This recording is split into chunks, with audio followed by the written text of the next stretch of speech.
নির্বাচনটি 25 September নতুন করে schedule করা হয়েছে 16 অক্টোবর। দর্শক, আমরা রাকসুর কোষাধ্যক্ষের কার্যালয়ের সামনে থেকে সরাসরি আপনাদেরকে ডেইলি সানে যুক্ত করেছি। রাকসু নির্বাচন পিছিয়ে যাওয়ার পর কিন্তু এই জায়গাটি একটি থমথমে পরিস্থিতি বিরাজ করছে এবং এখানে সব পক্ষের শিক্ষার্থীরা অবস্থান নিয়েছেন। কিছুক্ষণ আগেও কিন্তু এখানে দুই পক্ষ স্লোগান দিচ্ছিলেন রাকসু নির্বাচনের পক্ষে এবং বিপক্ষে। দর্শক, যে বিষয়টা আপনাদেরকে জানাচ্ছিলাম আমরা আগের লাইভগুলোতে, রাজশাহী বিশ্ববিদ্যালয়ের কেন্দ্রীয় ছাত্র সংসদ নির্বাচন রাকসু নির্বাচন হওয়ার কথা ছিল আগামী 25 সেপ্টেম্বর এবং সে অনুযায়ী প্রস্তুতিও চলছিল।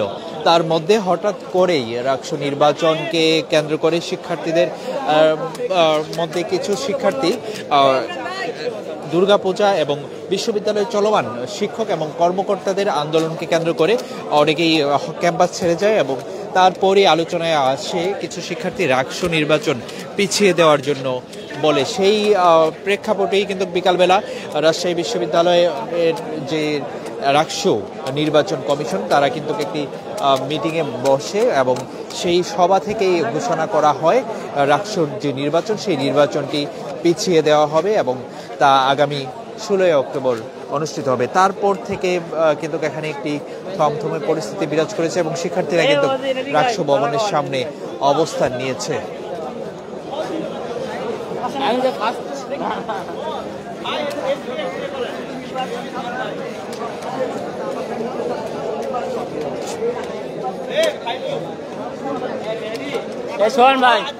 দর্শক, আজকে বিকাল থেকে কিন্তু রাজশাহী বিশ্ববিদ্যালয়ের কেন্দ্রীয় ছাত্র সংসদ নির্বাচনকে কেন্দ্র করে শিক্ষার্থীদের মধ্যে দুইটি পক্ষ, শিবির সমর্থিত যেই শিক্ষার্থীরা রয়েছেন তারা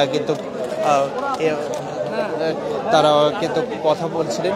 সেখানে তারা রাকসু 25 তারিখেই চাচ্ছিলেন এবং ছাত্রদল এবং স্বতন্ত্ররা কিন্তু পূজার বন্ধের পরে রাকসু নির্বাচন চাচ্ছিলেন।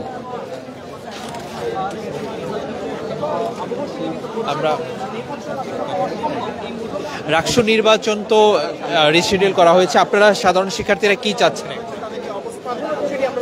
আপনারা দেখতে পেয়েছেন যে অলরেডি এটা ধ্রুব আলোকের ন্যায় সত্য এবং প্রকাশিত অলরেডি যেটা হয়েছে সেটা হচ্ছে যে একটা গ্রুপ এবং একটা গোষ্ঠী যারা আমি বলবো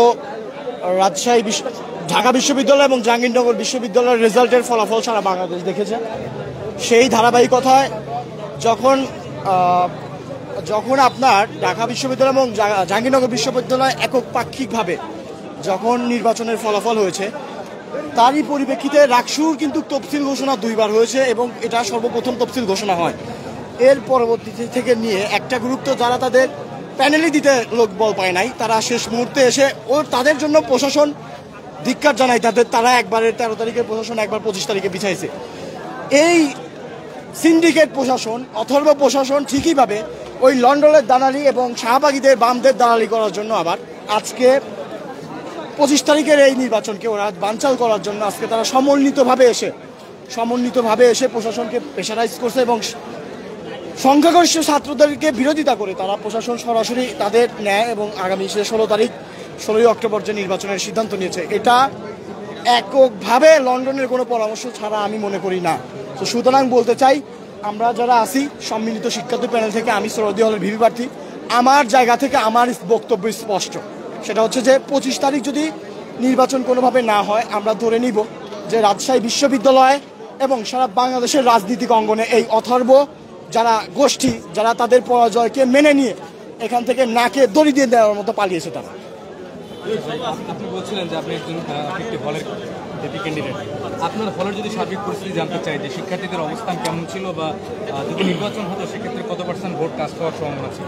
আপনারা হলে যান, আপনারা তো সচক্ষে আছেন, আপনারা যারা গণমাধ্যম ভাইরা আছেন আপনাদের প্রতি আমরা বিশেষভাবে আরও বলবো, আপনারা পারেন আপনি যান না, হলে গিয়ে আপনারা ইন্টারভিউ নেন সাধারণ শিক্ষার্থীদের থেকে, ওখানে গিয়ে দেখেন আপনারা সচক্ষে দেখবেন যে ম্যাক্সিমাম হলগুলোতে যদি একটা হলে অ্যালোটেড পার্সন বা আবাসিক ছাত্র হয় যদি 600, সেখানে 500 থেকে 400 450 ছেলে পেলে এখনো বিলং করতেছে। এই একটা গোষ্ঠী যারা 60% যারা প্রোপাগান্ডা ছড়াইছে, এদের জন্য বলা যাচ্ছে প্রোপাগান্ডার জন্য সাধারণ অনেক ছাত্ররা যারা মনে করতেছে যে রাকসু হবে না, তারা এই মনোভাব নিয়ে চলে যাচ্ছে। এটা একটা চাল, এদের একটা ষড়যন্ত্র। তো আমরা বলতে চাই এখনো রাজশাহী বিশ্ববিদ্যালয়ে আমি বলবো 30,000 যদি ছাত্র হয়, অ্যাভব 25,000 থেকে 28,000 ছাত্র এখনো বিলং করতেছে শুধু রাকসুর জন্য। কেননা বিগত 36 বছরে রাকসু হয় নাই, কারণ তারা দেখেছে ঢাকা বিশ্ববিদ্যালয় এবং জাহাঙ্গীরনগর বিশ্ববিদ্যালয় রাকসুর যে আমেজ, এই হাওয়া আমাদের এখানে বইতেছিল, এই হাওয়াকে বানচাল করার জন্য একটা গোষ্ঠী স্পষ্ট একটা যৌক্তিক কোঠাকে ইস্যু বানিয়ে তারা রাকসুকে বানচাল করেছে। এবং এর প্রমাণ অলরেডি সাধারণ ছাত্ররা, এবং আজকে তারা আপনার প্রমাণ আপনারা দেখতে পেয়েছেন। পরবর্তী যে তারিখ